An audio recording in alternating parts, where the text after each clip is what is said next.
Februar je tu in tudi dan varne rabe interneta. 6. februar je tik za vogalom.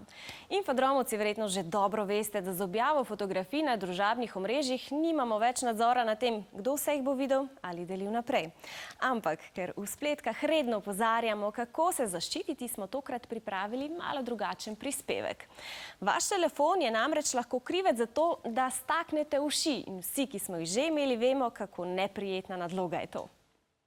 Jaz se rada delam selfije predvsem s prijatelji, zato ker se imamo fajn. Razne te smešne obraze delamo. Ampak tako resne selfije, da bi, ne vem, sam sebi se zdel kao cool nekim, pa ne. Naredim jih pač takrat, ko je taka fajn priložnost, da bodo ostali prijatelji rekli, kaj pa je bilo to. Na rojstnih dneh pač tako.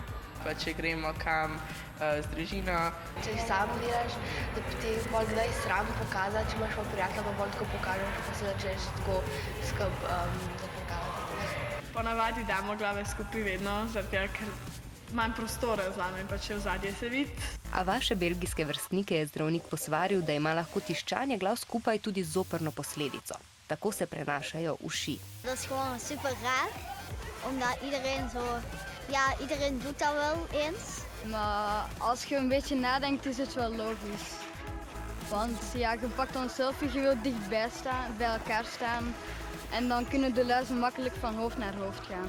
To se je moje prijateljice že zgodilo in bolj pač v bistvu imela tako 3 tedne uši. Imela sem že uši, bilo je zelo grozen. Cela glava se srbela. Se mi je zdelo presenetljivo, ker nisem mislila, da se lahko tako hitro širijo uši. Že odprej sem imela, da je možno, da dobim uši, sam sem že s tem pa sprijaznila, zato ker itak smo zdaj že vsi starejši. In ponavadi so uši vedno samo na nižji stopnji.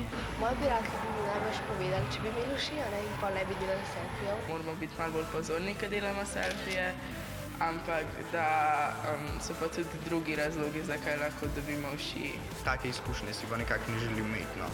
Ampak bi jo sem kar nadaljevala, tako kot